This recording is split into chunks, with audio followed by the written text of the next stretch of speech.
वो अब मुझे पहचानती ही नहीं थी। एक दिन कैफेटेरिया में हमारी मुलाकात हुई। वो मेरी तरफ चली, लेकिन बिना देखे मेरे पास से निकल गई।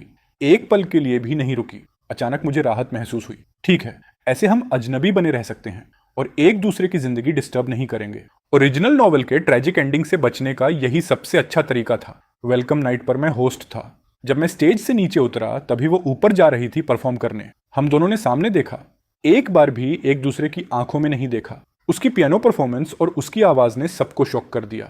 एक ही रात में वो पूरे कैंपस में फेमस हो गई। मुझे लगा था कि हम हमेशा पैरेलल लाइंस की तरह रहेंगे, पास, लेकिन कभी ना मिलने वाले।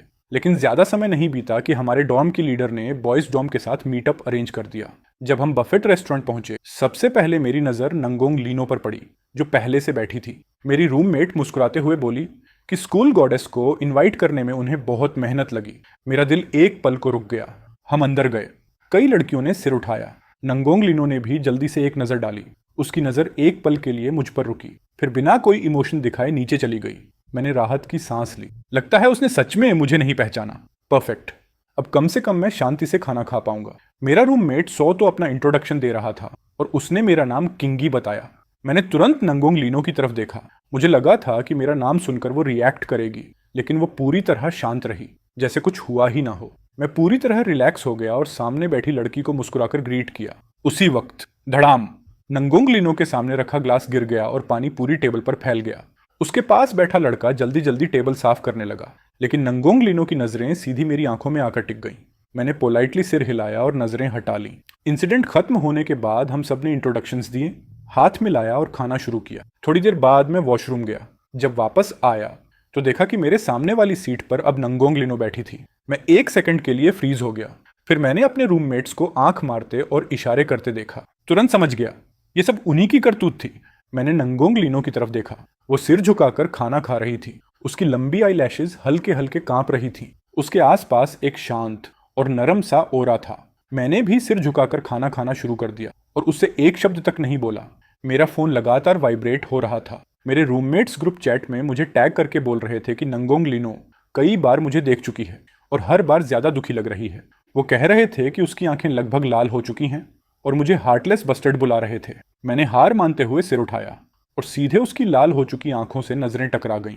अंदर से मुझे यकीन ही नहीं हो रहा था। ये वो नंगोंग लीनो बिल्कुल नहीं थी जिसे मैं जानता था। बचपन में चाहे उसे कितना भी दर्द हो, वो हमेशा जिद्दी रहती थी और सब छुपा लेती थी। वो कभी ऐसी शक्ल नहीं बनाती थी जैसे अभी रो पड़ेगी। अपने साइड विलेन वाले रोल को याद करके मैंने फिर सिर झुकाया और खाना खाने लगा। जब खाना खत्म हुआ मैंने अपने होमीज को हाथ हिलाकर बाय कहा और जाने के लिए मुड़ा। फ्रेंड, मेरे पीछे से एक झिंझकती हुई आवाज आई, उम्मीद से भरी हुई। मैं वहीं जम गया और तुरंत पलटा। नंगोंग लीनो एक कदम आगे बढ़ चुकी थी। मेरे अंदर खतरे की घंटियां बजने लगीं। उसने मुझे पहचान लिया था। ये आखिर यहां कर क्या रही है? हजार सवाल दिमाग में घूमने लगे और जितना ज्यादा सोचता उतना ज्यादा डर लगता। इसलिए मैंने जल्दी से कहा, मुझे होमवर्क करने जाना है, बाय। मैं पलटकर भाग गया। डर था कि अगर एक सेकंड और रुका तो शायद उससे पीछा ही ना छुड़ा पाऊं। वापस आते ही मेरे रूममेट्स ने मुझे घेर लिया और मजाक उड़ाने लगे। पूछने लगे कि क्या मुझे सच में उस स्कूल गॉडेस के लिए कुछ फील नहीं होता। मैंने उन्हें घूर कर कहा, क्या मैं तुम्हारी तरह डेस्परेट दिखता हूं? जैसे ही मैंने ये कहा फोन पर नोटिफिकेशन आई, फ्रेंड रिक्वेस्ट। मैं हूं नंगोंग लीनो। मैं अभी सोच ही रहा था क्या करूं, तभी सो तो ने मेरा हाथ पकड़ लिया और हैंग चेन्यू ने एक्सेप्ट पर टैप कर दिया। ऊपर से जस्टिफिकेशन भी देने लगा, मैं तुम्हें जंगली बनने नहीं दूंगा। मैं एक्सेप्टेड फ्रेंड रिक्वेस्ट को देखकर बेबस होकर सांस छोड़ दी। लग रहा था अब सच में उससे बचना इम्पॉसिबल हो जाएगा। उसके बाद नंगोंग लीनो ने मैसेजेस की बारिश शुरू कर दी। वो पूछती मैं क्या कर रहा हूँ, बबल टी पीने बुलाती, पूछती क्या मैं उससे नफरत करता हूँ, वीडियो गेम्स खेलने बुलाती, और मैं हर बार बहाने मार देता। मैं सोने जा रहा हूँ, डिस्टर्ब मत करो। मैं डाइट पर हूँ, डिस्टर्ब मत करो। मैं क्लास में हूँ, डिस्टर्ब मत करो। लेकिन ज्यादा समय नहीं बीता कि रूममेट्स ग्रुप चैट में मुझे हार्टलेस बास्टर्ड बुलाने लगे। कहने लगे कि नई लड़की रूम में बैठी रोने वाली है। ऊपर से फोटो भी भेज दी। फोटो में नंगोंग लीनो सिर झुकाकर अपना फोन पकड़े थी। उसकी आंखें लाल थीं और आंसुओं से भरी हुई, जैसे उसके साथ दुनिया की सबसे बड़ी नाइंसाफी हुई हो। मेरे रूममेट्स बारी बारी से मुझे इनसेंसिटिव और पत्थर दिल बोलकर बॉम्बार्ड करने लगे। मेरा दिमाग पूरी तरह गड़बड़ा गया था। फिर भी मैंने दांत भींचकर उसके साथ वॉक पर जाने का इनविटेशन रिजेक्ट कर दिया। बस रिप्लाई किया, सीरीज देख रहा हूं, डिस्टर्ब मत करो। ये नंगोंग लीनो, जिसे समझना इतना मुश्किल है, मेरे फैसले पर ही सवाल खड़े कर रही थी। अगर मैं उसके करीब नहीं जा सकता तो कम से कम उससे दूर तो रह सकता हूँ, लेकिन लगता था उससे बचना नामुमकिन है। मेरे रूममेट्स ने फिर बारबेक्यू पार्टी रखी। जब मैं पहुंचा, देखा नंगोंग लिनो और उसके दोस्त भी वहां थे। वो अपनी चेयर पर चुपचाप बैठी थी। जैसे ही उसने मुझे देखा, तुरंत घबरा कर खड़ी हो गई। धीरे से बोली, फ्रेंड। फिर होंठ भींचकर सिर झुका लिया। मेरा रूममेट लगातार मुझे धक्का दे रहा था कि जाकर उसके पास बैठूं। अंदर से मैं बुरी तरह उलझा हुआ था। वो नोवेल की हीरोइन थी, वही जिसने ओरिजिनल मालिक को जेल भिजवाया था, लेकिन उसे इतना हेल्पलेस देखकर मेरा दिल पिघलने लगा। आखिरकार मैं जाकर उसके बगल में बैठ गया। उसी पल उसकी आंखें खुशी से चमक उठी और उनमें आंसू भर आए। वो भीगी आंखों से मुझे देख रही थी। ऐसा लगा जैसे किसी ने मेरे दिल पर जोरदार वार कर दिया हो। मैंने मन ही मन खुद को कोसा कि मैं इतना कमजोर क्यों हूं। उसने मेरी स्लीव पकड़ ली और धीरे से बोली, भैया मैं आपकी हर बात मानूंगी, बस प्लीज मुझे इग्नोर मत करो। मैं हाथ जोड़ती हूँ। उसकी नरम और दुखी आवाज ने मेरा दिल पूरी तरह पिघला दिया। उस दिन के बाद वो हर जगह मेरा पीछा करने लगी।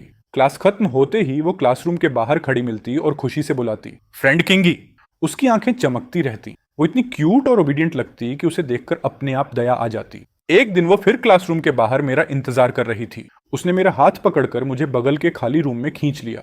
सिर झुकाकर और पैर घसीटते हुए धीरे से बोली, आज मेरा बर्थडे है, क्या आप मेरे साथ सेलिब्रेट करेंगे?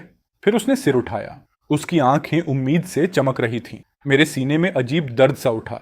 अगर आज मैं मान गया तो हमेशा मानता रहूंगा। ये बीमारी है और मुझे इसे ठीक करना होगा। मैंने तुरंत फोन निकाला और उसे 280 ट्रांसफर कर दिए। फिर कहा, जाकर केक खरीद लो, तुम्हारे फ्रेंड की क्लास है, अच्छी बच्ची बनो। ये कहकर मैंने दिल पर पत्थर रखा और वापस क्लासरूम चला गया। लेकिन आखिर में मेरे हर रूममेट ने मुझे एक एक कोहनी मारी और इनह्यूमन बुलाया। उन्होंने क्लासरूम के बाहर इशारा किया। तभी मैंने नंगोंग लिनो को देखा। वो वहां खड़ी थी, लाल आंखों के साथ, लगभग रोने वाली।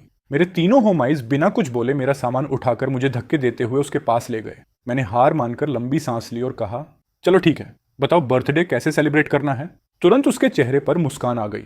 उसकी आंखों की सारी उदासी गायब हो गई। उस दिन उसने मुझे जबरदस्ती कैरोसेल पर बैठाया, कॉटन कैंडी खिलाई और एक पागल घूमने वाली राइड पर भी ले गई।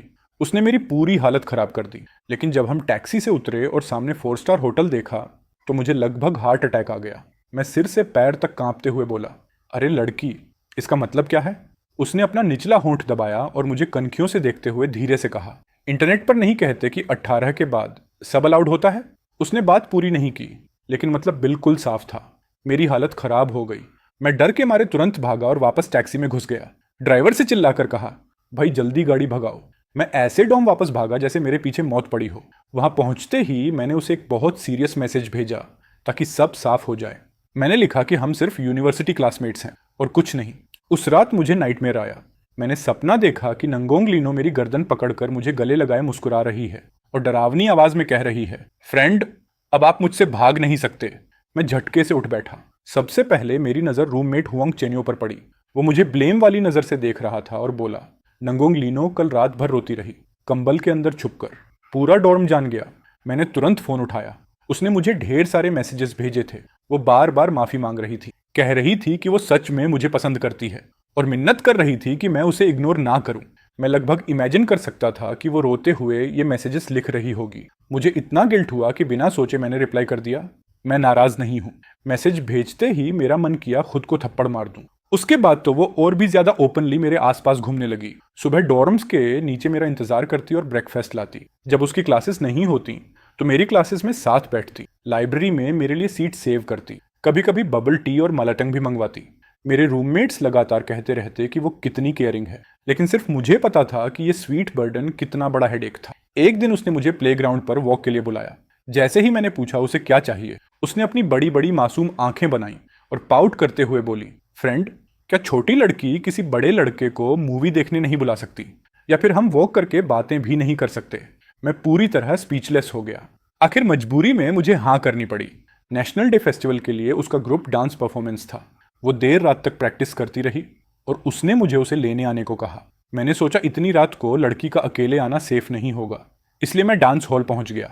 वहां मैंने उसे ब्लैक ड्रेस में दरवाजे पर खड़े देखा। जैसे ही वो पलटी और उसने मुझे देखा, उसकी नजर पहले ठंडी और चुभने वाली थी, लेकिन अगले ही पल उसकी आंखें मुड़ गईं और वो फिर वही नरम ओबीडियंट मुस्कान देने लगी। उस अचानक बदलती हुई नजर ने मेरे पूरे शरीर में सिहरन दौड़ा दी। मेरा दिल जोर से धड़क उठा। उसने अपने दोस्तों को बाएं कहा और मेरे साथ नीचे उतरने लगी। सीढ़ियों के हर मोड़ पर उसने सरप्राइज छुपा रखे थे, कहीं रोजेस, कहीं बबल टी, कहीं डिजर्ट्स, एक के बाद एक।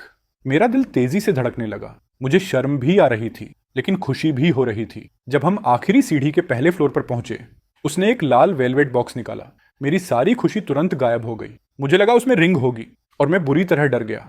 लेकिन बॉक्स खोलने पर अंदर सिर्फ एक रेड थ्रेड ब्रेसलेट था, जिसमें 2 लाल जेड बीड्स लगे थे। वो मुस्कुराई और बोली, फ्रेंड, हैप्पी बर्थडे। मैं बस सूखी आवाज में थैंक्स ही बोल पाया, लेकिन वो तुरंत करीब आई, अपने गाल की तरफ इशारा करके बोली, इतना कोल्ड रिएक्शन, एक किस तो दो। मेरा दिमाग शॉर्ट सर्किट हो गया। चेहरा तुरंत आग की तरह जलने लगा। मैं पलटकर वहां से भाग गया। पीछे से उसकी हंसी सुनाई दी, जो छोटी घंटियों जैसी लग रही थी। कुछ समय बाद जो ताई ने अपनी पसंद की लड़की को पटाने के लिए सबके साथ मूवी प्लान बनाई। हम थिएटर में बैठे थे। अंधेरे में नंगोंग लीनो चुपके से करीब आई और मेरा हाथ पकड़ लिया। मैंने तुरंत हाथ झटक दिया और धीरे से पूछा, क्या कर रही हो? उसने होंठ भींचे। अंधेरे में उसकी आंखें अजीब तरह चमक रही थीं। फिर नम नजरों से बोली, फ्रेंड, आप मुझे अपनी गर्लफ्रेंड कब बनने देंगे? मैं इतना नर्वस हो गया कि बार बार लार निकलने लगा। मैंने कहा, तुम अभी बहुत छोटी हो, बस 18 साल की। अचानक वो मेरे कान के पास झुक गई।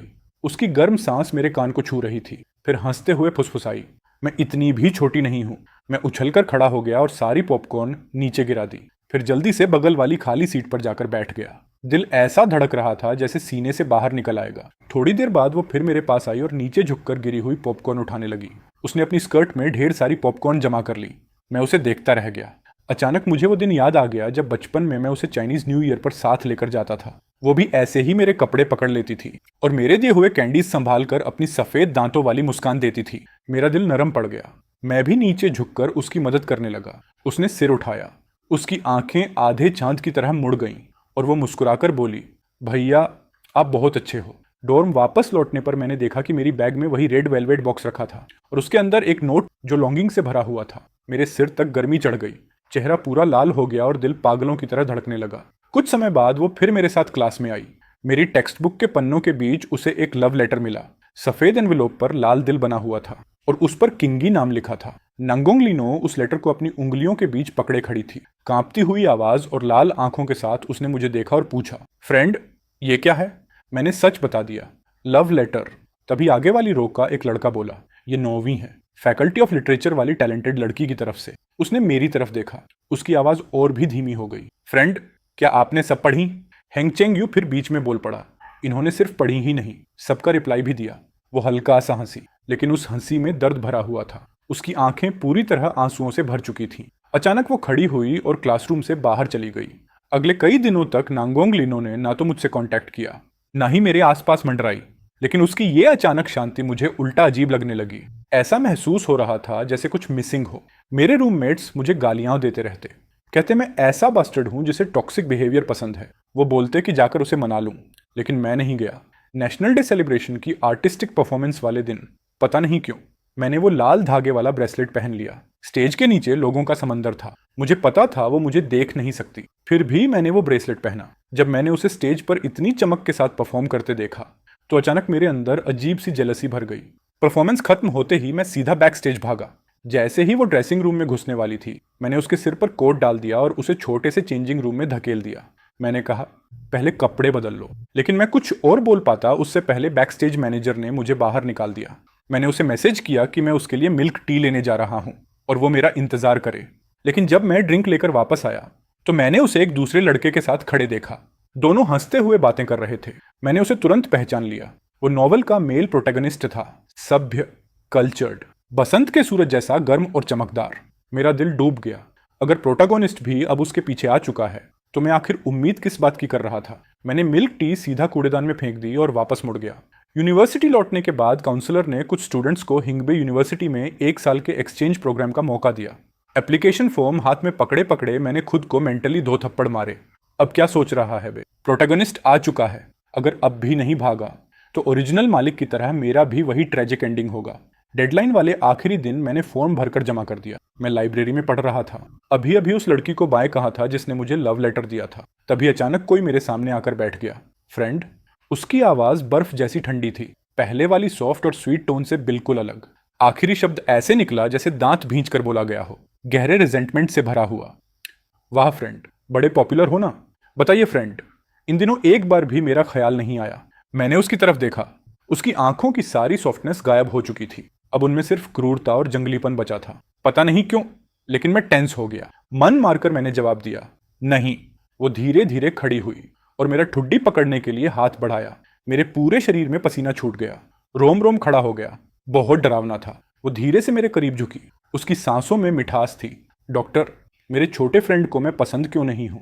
मैंने उसका हाथ हटाने की कोशिश की, लेकिन दूसरे हाथ से उसने मेरे कान की लोब पकड़ ली और धीरे धीरे सहलाने लगी। फिर मुस्कुराकर बोली, एक वक्त का खाना भी पूरा तन मन देकर चुकाना चाहिए। फ्रेंड, मुझे अपना कर्ज चुकाने दो। मैं वहीं जम गया। ऐसा लगा जैसे मेरी आत्मा शरीर से बाहर निकल जाएगी। तो उसे शुरू से ही सब पता था। वो बस मेरे साथ खेल रही थी। मैंने दांत भींच कर कहा, सुन बच्ची, तुम्हारे फ्रेंड को खिलौना बनना पसंद नहीं, इस बार छोड़ रहा हूं। लेकिन वो और जोर से हंसने लगी। थैंक यू फ्रेंड, मेरी जान बख्शने के लिए। अगर ऐसा है तो मैं खुद को आपको सौंप देती हूँ। मैं पैनिक में आ गया। उसी दिन मैंने सामान पैक किया और जल्दी से हिनबे यूनिवर्सिटी निकल गया। मुझे लगा हजारों किलोमीटर दूर भागकर उससे बच जाऊंगा। लेकिन जैसे ही ट्रेन से उतरा और स्टेशन से बाहर निकला, मैंने नंगोंग लीनो को देख लिया। वो सीढ़ियों के आखिर में खड़ी थी, ऊपर मेरी तरफ देखकर मुस्कुरा रही थी। मैंने हार मानते हुए लंबी सांस ली। अब सीरियस बात करना जरूरी था। हम एक कैफे में जाकर बैठे। पूरी शांति के साथ उसने मेरा हाथ पकड़ लिया और मुस्कुराकर बोली, कितने समय बाद मिले भैया? मैंने भी फॉर्मल तरीके से जवाब दिया, हाँ, काफी समय हो गया। लेकिन अंदर से मेरा दिमाग पूरी तरह उलझा हुआ था। उसने नम आंखों से मुझे देखा। फ्रेंड, मैं इतने चमकदार स्टेज पर खड़ी थी, क्या आपने मुझे देखा? फ्रेंड, आप मुझे लेने क्यों नहीं आए? मैंने उल्टा सवाल किया, मैं तुम्हें लेने क्यों आता? उसके शांत चेहरे का एक्सप्रेशन एक पल में टूट गया। अंदर छुपा पागलपन बाहर आ गया। फ्रेंड, पूरे 10 साल बीत गए। क्या आपने कभी मेरे बारे में सोचा? क्या आप मुझसे नफरत करते हो? आपने मुझसे झूठ क्यों बोला? वो लगातार मेरी आंखों में देखती रही। उसकी नज़र बेहद तीखी थी। फिर अचानक वो मुस्कुराई। फ्रेंड, मैंने फर्स्ट ईयर से सीधे third year high school jump किया, सिर्फ जिनपेई आने के लिए। लेकिन आप वहां नहीं थे, तो मैंने दोबारा एग्जाम दिया और कुनान चली गई। अपने फ्रेंड का पीछा करना बहुत मुश्किल था। मैं पूरी तरह स्टंड रह गया। ये जानकारी बहुत ज्यादा थी। मुझे समझ ही नहीं आया क्या रिएक्शन दूं। मैंने बस पूछा, तुम आखिर चाहती क्या हो? वो मुस्कुराई, कुछ नहीं, मैं बस अपने फ्रेंड का खाना चुकाना चाहती हूँ। एहसान चुकाना? मासूम बनकर मेरे साथ खेलना, ऐसे चुकाती हो तुम मेरा एहसान? उसका चेहरा तुरंत अंधेरा पड़ गया। मुझे दोबारा छोटे फ्रेंड मत बुलाना। मैं तुम्हारा फ्रेंड नहीं हूँ। मैं कोई तुम्हारा छोटा फ्रेंड नहीं हूँ। इतना कहकर मैं उठ गया और उसे कैफे में अकेला छोड़कर चला गया। लेकिन वो गई नहीं। वो मेरी यूनिवर्सिटी के गेट पर उकड़ू बैठी रही जब तक मैं बाहर नहीं आता। वो हिलने वाली नहीं थी। आसमान धीरे धीरे अंधेरा हो गया। फिर भारी बर्फबारी शुरू हो गई और टेम्परेचर तेजी से गिरने लगा। किसी ने सोशल मीडिया पर भी पोस्ट कर दिया कि एक लड़की इस कड़कड़ाती सर्दी में यूनिवर्सिटी गेट पर पूरी दोपहर किसी के इंतजार में बैठी है। हाँ, मेरा ये सॉफ्ट हार्ट एक दिन मेरी बर्बादी बनेगा। आखिरकार मैं खुद को रोक नहीं पाया और भागता हुआ बाहर निकला। नांगोंग लीनो, मैंने चिल्लाकर पुकारा। वो लगभग बर्फ का पुतला बन चुकी थी। उसने सिर उठाया। ठंड से उसका चेहरा लाल था, होंठ बैंगनी पड़ चुके थे, लेकिन फिर भी वो जीत वाली स्माइल दे रही थी। मुझे पता था, इतने नरम दिल वाले भगवान मुझे इग्नोर नहीं कर सकते। जैसे ही वो खड़ी हुई, पूरा शरीर लड़खड़ाकर सीधे मेरी बाहों में गिर पड़ा। मैंने तुरंत उसे संभाला और उसका माथा छुआ। वो आग की तरह तप रहा था। उसे तेज बुखार था। मैं उसे हॉस्पिटल ले जाना चाहता था, लेकिन वो पूरी ताकत से मुझसे चिपक गई।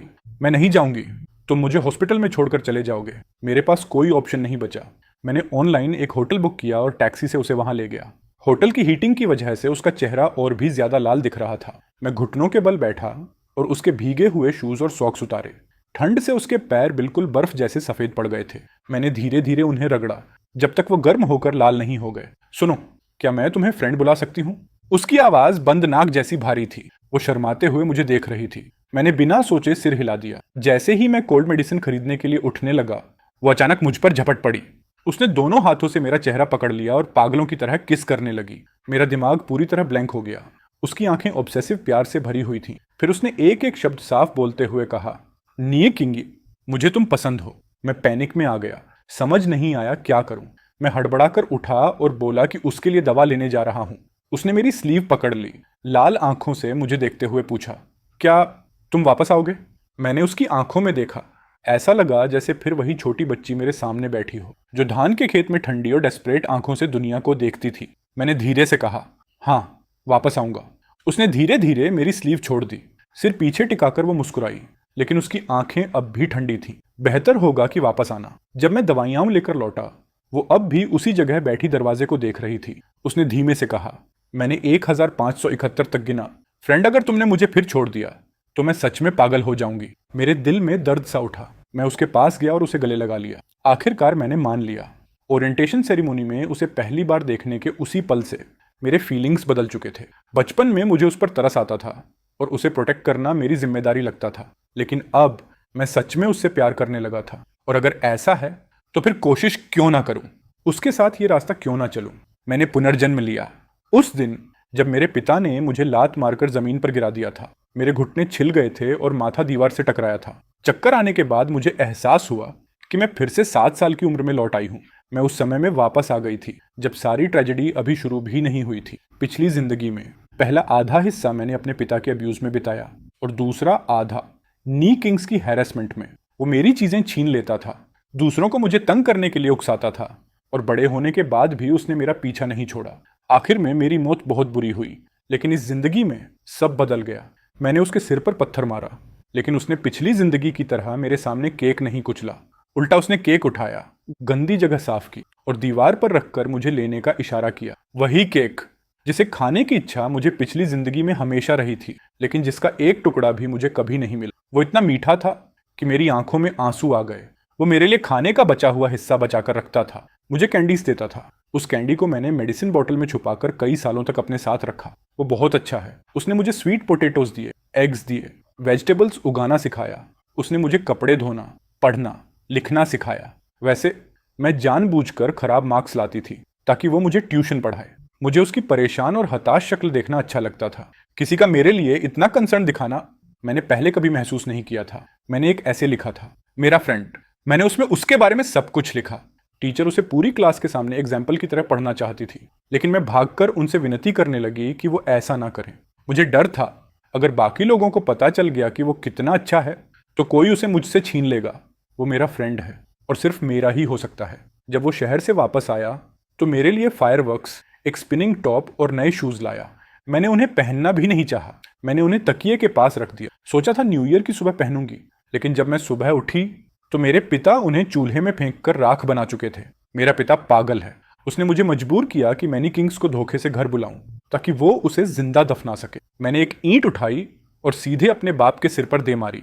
मैं उसे मार डालना चाहती थी ताकि ये सब हमेशा के लिए खत्म हो जाए, लेकिन मैं बहुत छोटा थी। उसने मुझे लटका दिया और बेरहमी से पीटना शुरू कर दिया, और जब मैं बेहोश होने ही वाली थी तभी मैंने नी किंग्स को भागते हुए अंदर आते देखा। उसने स्पाइडरमैन वाली पैजामा पहन रखी थी। चेहरे पर डर और बेचैनी साफ दिख रही थी। उसने तुरंत अपनी पैजामा उतारकर मुझे ढक दी। उसी पल मुझे समझ आ गया, वो मेरी मुक्ति है, इस जिंदगी में मेरी इकलौती ऑब्सेशन। न्यू ईयर की रात से पहले वो हॉस्पिटल में मुझसे मिलने आया। वो मेरे लिए नए कपड़े, नए शूज और सेलिब्रेशन के पैसे लेकर आया था। मैंने उसके घर फोन किया। मैं चाहती थी कि वो मुझे लेने आए। उसने कहा था कि वीकेंड पर आएगा, लेकिन वो नहीं आया। जिस दिन मेरी माँ मुझे लेने आई उस दिन भी वो नहीं दिखा। तभी मुझे समझ आया, उसके लिए मैं बस एक बच्ची थी जिसे केयर की जरूरत थी। तो मैंने फैसला किया, मैं बड़ी बनूंगी, इतनी बड़ी कि उसके बराबर खड़ी हो सकूं। मैंने क्लासेस स्किप करके एडवांस स्टडी की, पागलों की तरह पढ़ाई की। हाई स्कूल के फर्स्ट ईयर में ही मैं हिंगबे यूनिवर्सिटी पहुंच गई, लेकिन वो वहां नहीं था। फिर मुझे पता चला कि वो कुनान में पढ़ने चला गया है, तो मैंने जानबूझकर 1 साल रिपीट किया सिर्फ कुनान जाने के लिए। आखिरकार मैंने उसे फिर से ढूंढ लिया। मैंने प्रिटेंड किया कि मैं उसे पहचानती नहीं और उसे मुझे अवॉइड करते देखती रही।